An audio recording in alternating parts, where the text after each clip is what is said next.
A gente vai apresentar aqui agora sobre os efeitos da agitação mecânica e da adição de refinador de grão na microestrutura e nas propriedades mecânicas da liga de alumínio e estanho.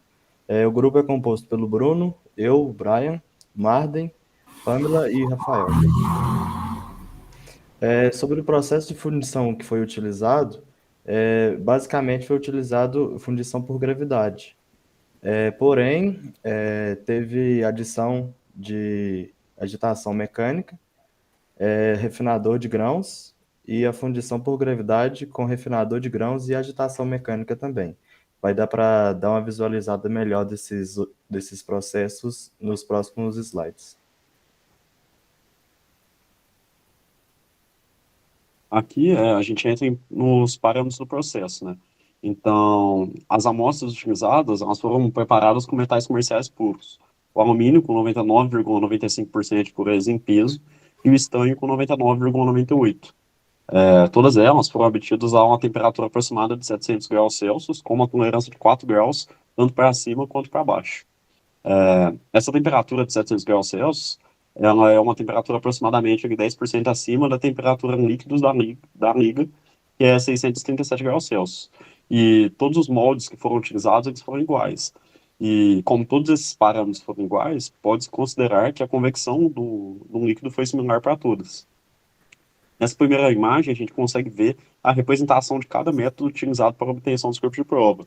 Então, primeiro a gente vê ali a amostra que foi realizada só com a fundição, a segunda que teve a fundição com a agitação mecânica com auxílio de uma haste de aço inoxidável, a terceira que teve a adição do refinador de grão, e a última ali que é com o refinador de grão e agitação mecânica.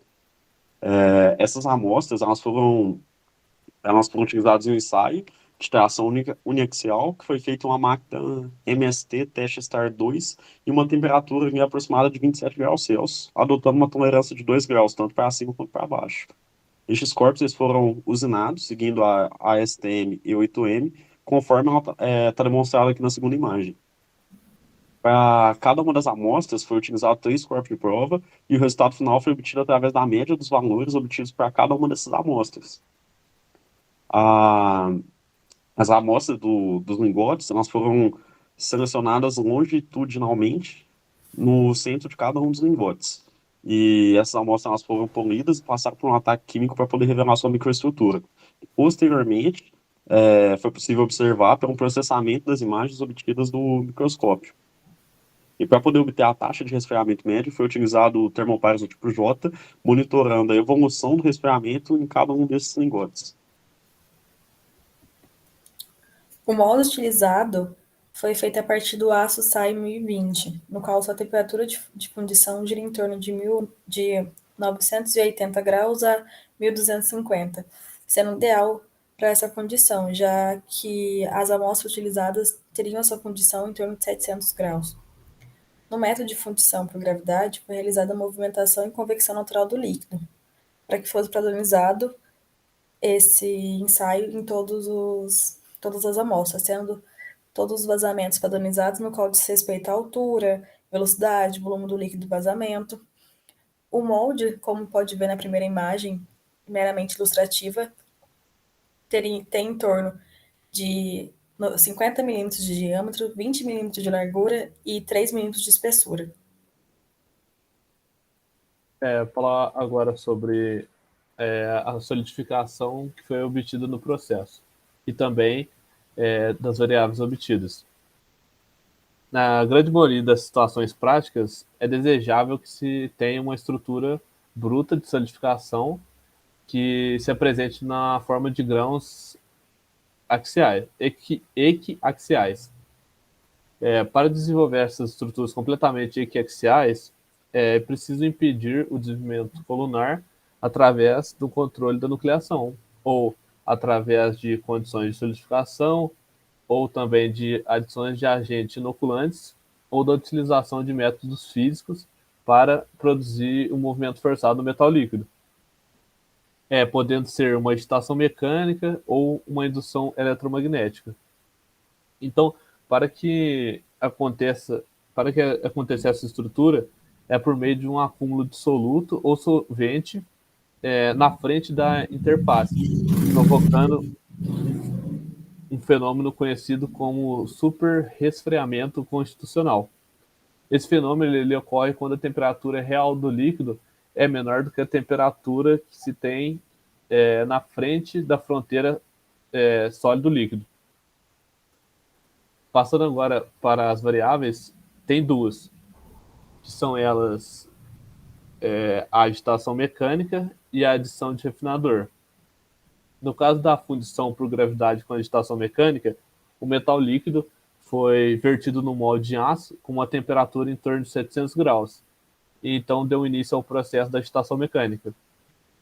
E agora, passando por refinador de grão, foi pequenos cavacos da liga de alumínio, titânio e boro, em torno de 1 grama, e foi adicionado antes do vazamento do metal líquido no molde.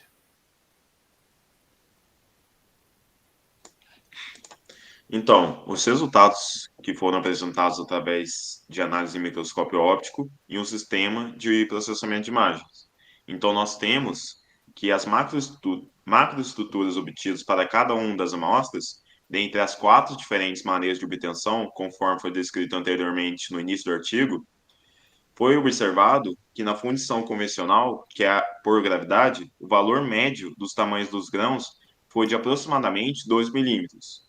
Com a agitação mecânica, conforme foi esperado, obteve-se uma menor granulação, sendo em torno de aproximadamente 2,5 vezes menor que na fundição convencional. Isso tem mostrado que houve um maior nível de nucleação, devido à agitação dos líquidos, conhecido como nucleação dinâmica. A hipótese mais provável para a explicação disso é que o colapso provocado no líquido gera uma onda de pressão positiva. Isso eleva o superesfriamento e dá a condição para os novos pontos de nucleação. Se a agitação mecânica aplicada tivesse sido mais intensa, esse nível de refino seria ainda maior. No caso das amostras obtidas por fundição com adição de refinador de grão, comparado às amostras obtidas por fundição convencional e por agitação, o valor médio do tamanho do grão foi menor.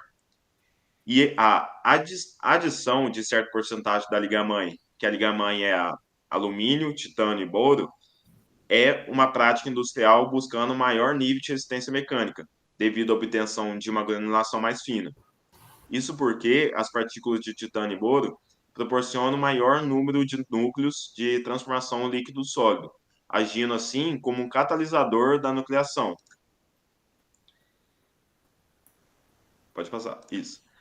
Já nessa figura, que agora está sendo apresentada no slide, ela representa as microestruturas da liga alumínio 10% de estanho, evidenciando assim o nível de porosidade, tamanho do parâmetro e taxa de esfriamento. Os valores médios dos espaçamentos dendríticos ou espaçamentos celulares foram medidos tomando-se como base 20 medidas em cada campo de imagem analisado. Após a análise, foi observado que a microestrutura resultante foi fortemente influenciada pela taxa de esfriamento, que foi desenvolvida em cada um dos métodos de obtenção das amostras. Dessa forma, maiores taxas de esfriamento proporcionam a microestrutura dendrítica. Há de se dizer também que os pequenos pontos pretos observados nessas imagens, de maiores aumentos ópticos, não correspondem a poros devido ao aprisionamento de gases dissolvidos ou oriundos da contração do metal líquido, mas sim devido ao ataque químico do reagente na revelação da microestrutura.